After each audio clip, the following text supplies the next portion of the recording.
আসসালামু আলাইকুম এভরিওয়ান। ফ্রিজে দেখলাম একটু টক দই পড়ে আছে, তাই ভাবলাম এটা দিয়ে আর কি করা যাবে, যেহেতু অল্প একটু পরিমাণে কম, তাই ভাবলাম এই টক দই দিয়ে কিছু নান বানিয়ে নিই। ইস্ট দিয়ে তো অনেক নান বানাই, ইস্টের গন্ধটা আবার আমার মেয়েটা খুব একটা পছন্দ করে না, তাই চিন্তা করে দেখলাম একটু টক দই আছে সেটা দিয়েই বানিয়ে দিই। তো তার জন্য দিয়ে দিলাম টক দই। ডিপে ছিল, একটু মিক্সার দিয়ে মিক্স করে নিলাম। দিয়ে দিলাম 2 চামচের মতো চিনি, একটু লবণ দিয়ে সামান্য একটু বেকিং পাউডার দেব, যদিও বা দরকার নেই, টক দইটা দিয়ে নরম হয়ে যাবে। একটু ফুলকো ফুলকো বানানোর চেষ্টা করব, তাই একটু বেকিং পাউডার আর পরিমাণ মতো ময়দা দিয়ে দিচ্ছি। ময়দার খামিটা ঠিক এরকম হবে।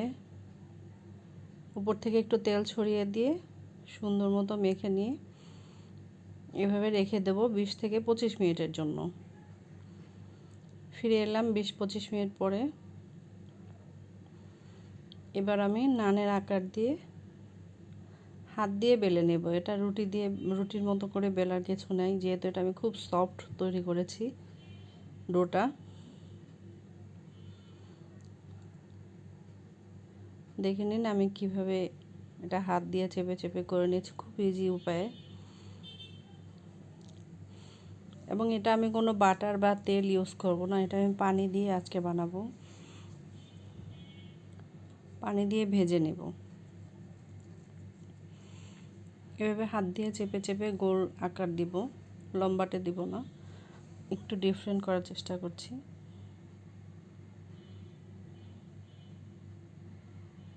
দোকানের নান তো সবসময় লম্বাটে হয়, আমি একটু গোল করার চেষ্টা করলাম। দিয়ে দিলাম প্যানের মধ্যে, চারিদিক দিয়ে একটু পানি ছড়িয়ে দেব।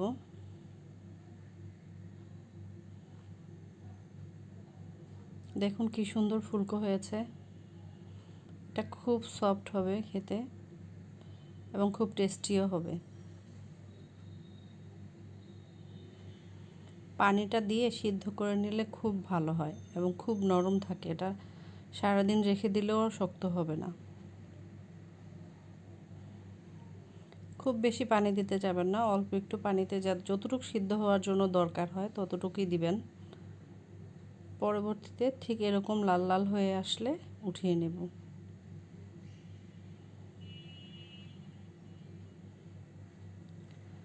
ভেজে নেওয়া হয়ে গেছে আমার প্রতিটি নান। আজকে এটা হবে চিকেনের ঝোল দিয়ে নান রুটি। কেমন লাগলো জানাবেন। আল্লাহ হাফেজ।